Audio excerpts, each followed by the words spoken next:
Magandang gabi, Barangay Pinagbuhatan! Kanina, dito na banda. Magandang gabi, Barangay Pinagbuhatan! Hi! Hello! Waiting reaction. Sinong first time akong nakita?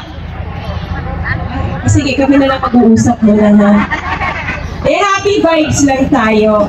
Siyempre gusto natin na happy vibes para pag-uwi nyo mamaya, maaalala nyo ang isang Ate Sara at ang Team Kayades. Yan.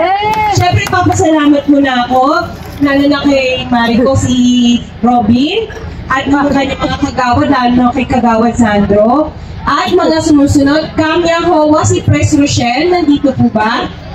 Ayun. Sa Gallo Aurora Hoa, si Pres Rolex. Ayun. Catleo Hoa, Pres Rodel. Diyan? Wala. Okay. Sa Pipugnot Hoa, Pres Nemesio. Hi po. Sa Catleo Wakas Hoa, Pres Manuel. Ayun. Sa Ferrer Hoa, Pres Gina na naman. So, yun. Magandang gabi ibig sa inyo. Anyway, ako po si Ate Sara. Ako, isa sa may-ari ng St. Gerard Construction na mas kilala nyo. Tama? No? Yung isang may-ari yung aking asawa, yung aking better half, si Curly.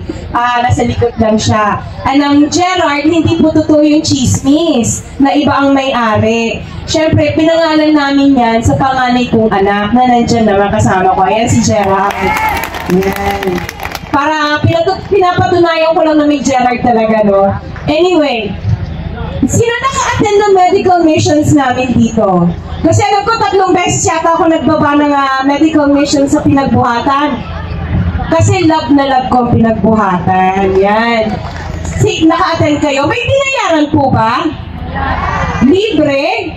O, di ba hanggang mani-pedi, haircut, masahe, lahat yun libre namin binigay na package para maramdaman nyo kung anong kayang gawin ng Team Kayades.